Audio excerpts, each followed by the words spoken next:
Sally that girl in the kitchen.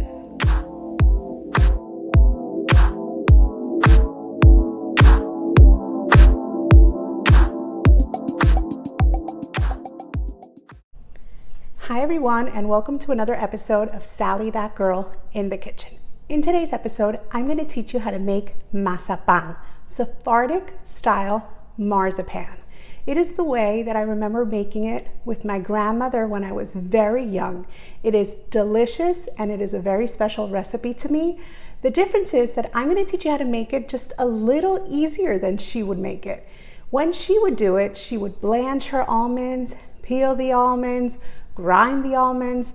Well, thanks to modern conveniences, now we can just buy our almond flour, super fine, and it is perfect to make this delicious mazapan, and it makes the job so much easier. It's going to come together really, really quick. Today I'm going to be making the classic shape, just like my grandmother used to make, but this basic mazapan recipe can be used to make pretty much any shape you want, and you can even put a little coloring in it. You can roll it in some sugar. You can make little fruit shapes out of it. You can really have fun with it. But today I'm going to teach you the classic Sephardic Turkish way. So let's not wait another second. Let's get started. For today's recipe, you will need 3 3/4 cups of superfine almond flour, 1 1/2 cups of sugar, 2 cups of water, 1 teaspoon of pure almond extract, which is purely optional, and edible silver sugar pearls for decorating. You will also need both a large and a medium-sized bowl, a medium pot, a wet measuring cup, some dry measuring cups, a spoon, a knife, and some wax paper. And of course, if you're going to be using the pure almond extract, you're going to need a teaspoon for measuring it. Why do I say that the pure almond extract is optional? Because this recipe is really delicious without the almond extract, but it'll definitely have a very mild almond flavor. So if you really want to bring out that delicious almond flavor, I suggest the addition of the pure almond extract, but that is completely up to you. So now that we have all of our ingredients and tools together, let's get started on making our delicious mazapan. So the first thing that I like to do is I like to add a nice portion of almond flour to a large bowl, and then I like to use my hands to break up any little clumps of almond flour that I find, because even though we are using super fine almond flour, you are always going to find that the moisture in the atmosphere will just clump up the almond flour a little bit. So before we measure it out, I like to pour it into a large bowl, and I like to use my hands to break it up.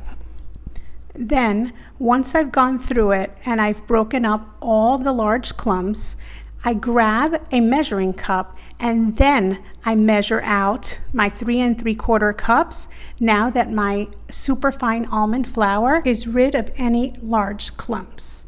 I transferred the measured superfine almond flour into a smaller bowl, and I'm going to leave the scoop right there as I'm going to knead it to help me later on in the process.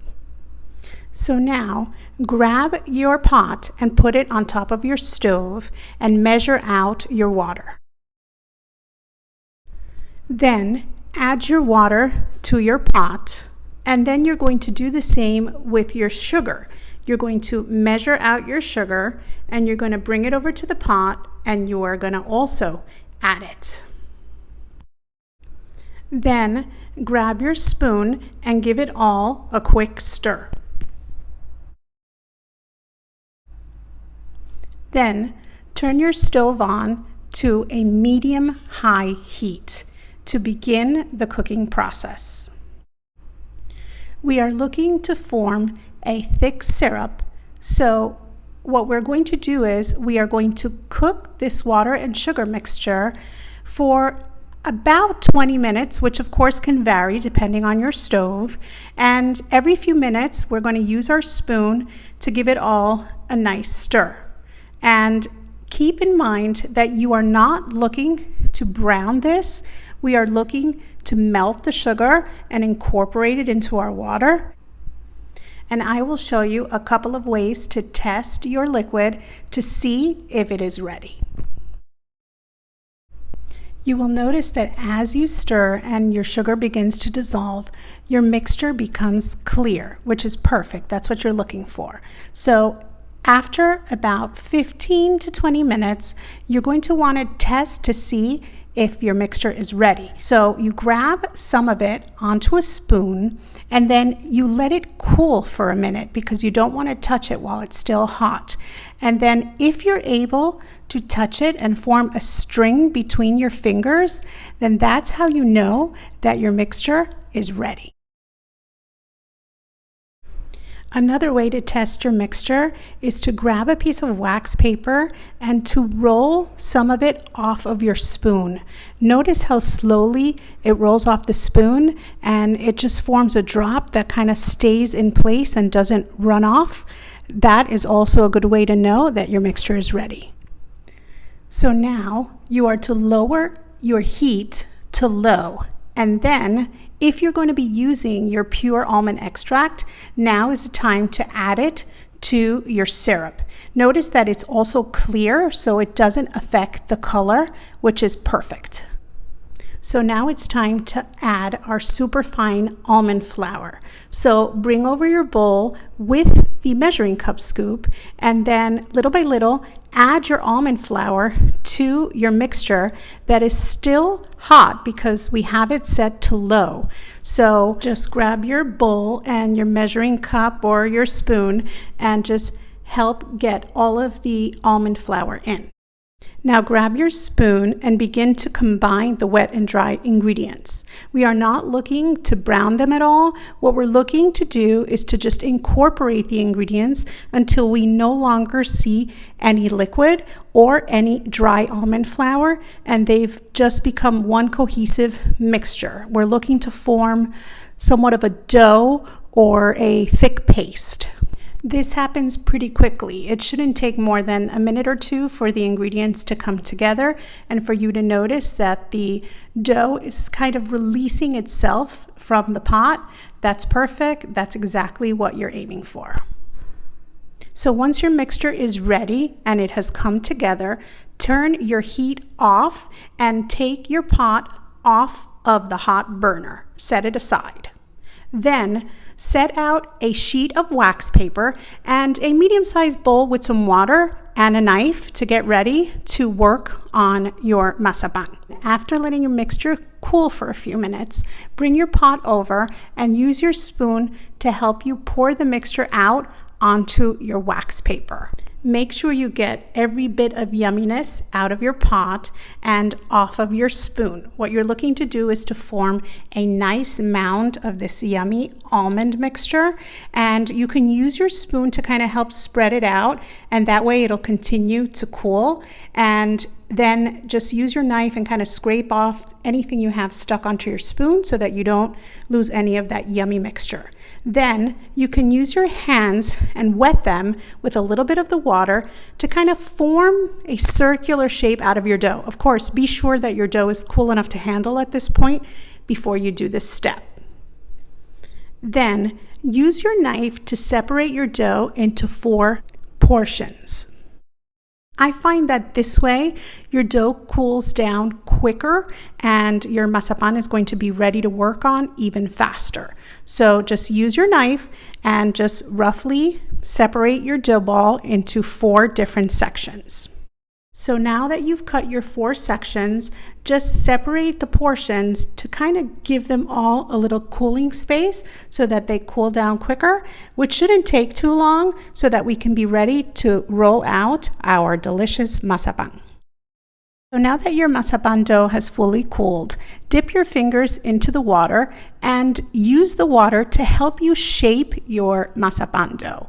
The water helps the mazapan not stick to your fingers and to your knife. So anytime you feel that the mixture is getting sticky, just dip your fingertips into a little bit of the water and wet your mazapan, and it's going to be that much easier to work with. So the idea is to roll out each section of your mazapan into a long, thin log, kind of like a long sausage or hot dog. Your long log should look something like this. And once you've set it out, then I like to use my hands and kind of flatten the top just a little bit as I go along. It doesn't have to be perfect, but you're looking for a shape similar to what I have shown. And just as you were wetting your fingertips anytime you felt that your dough was a little sticky in order for it not to stick to your fingers, we are going to do the same with our knife to cut our mazapan into the typical Sephardic shape, which is at an angle to form diamond-shaped pieces. So I usually like to cut that first little corner off to give it like a straight edge, and then I wet my knife and I cut 2 to 3 pieces at a time, and then I wet my knife once again. You're going to notice that after a couple of pieces, sometimes even after 1 or 2, the mazapan will start to stick to the knife. So the minute you notice that, then you dip your knife again and you continue to cut until you get through the entire log. And when you cut that little piece off, both at the beginning and the end of your log, just grab that little piece of dough and add it to your next dough section so that you can not waste a single piece. So once you've cut all the pieces of your log in an angle, you are going to notice that what you have formed are these diamond-shaped pieces that are just very typical of the way that our Sephardic Turkish grandmothers would make their mazapan. This is exactly what you're looking for, this lovely, simple, but beautiful diamond shape. So what I like to do is, as I cut my logs into my diamond-shaped pieces, I like to lay them onto a sheet of wax paper because mazapan is best after it has had a chance to dry out. And of course, it is very good and can be eaten right away, but the flavor is enhanced and the texture is also enhanced after they are left to sit out for a good 24 hours. That's when they're fully ready because they firm up and they become really great. So it's definitely worth letting them sit out. So the best way to do that is to cut your pieces and then add them onto a wax paper that you can leave out on your counter to allow them to dry until the next day. Now repeat the process for each of your 4 sections of mazapan dough.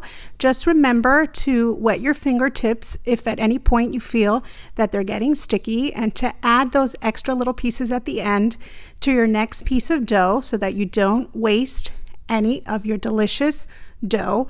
And then of course you just follow the same process, wet your hands and form a ball and then roll it out into a long log, and then just cut your pieces, remembering to wet your knife as needed as you work, and then just continue to do so until you have cut all 4 sections of your dough.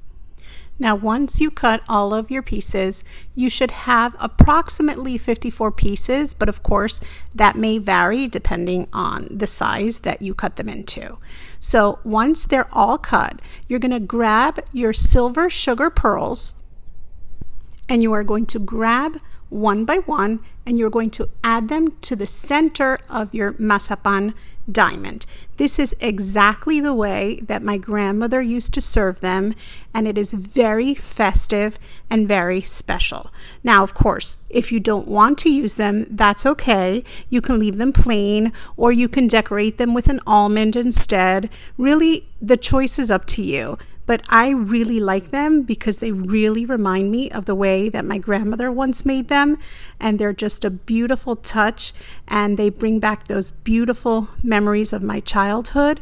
It's very nostalgic, and I would not make them any other way. Plus, you must admit, they really look beautiful. They just look special and festive. They are great for any special occasion, or of course, just to make any regular day feel like a special occasion. They really look lovely. So once all of your pieces have been decorated, just cover them with another piece of wax paper and leave them on your counter to dry until the next day. They will be totally worth it. The following day, once they have had a chance to dry, they will be absolutely delicious and gorgeous, and you could set them out on your favorite platter for your family to enjoy or to serve for a special occasion. They really look absolutely beautiful, and they are a delicate and simple but delicious dessert. Now tell me this doesn't look beautiful, so tempting, and perfect for a tea party or for any celebration. They are really, really fantastic. If by some miracle they don't manage to be consumed on the first day, then I like to store them in a glass jar, because that way they can still be admired because they are absolutely beautiful, but they will stay fresh for many days on your counter for you to enjoy them little by little. So how easy and yummy did that look? These come together real quick and they firm up just a little on the outside, but on the inside they're still soft and absolutely delicious. You are going to love these. Trust me. No, better yet, don't trust me. You're gonna have to try to make this recipe yourself. If you've enjoyed today's recipe, don't forget to like, comment, and share. And most importantly, remember to subscribe to my channel and to touch that little notification bell so that you don't miss out on a single amazing recipe that I have planned for you. See you next time. Sally that girl in the kitchen.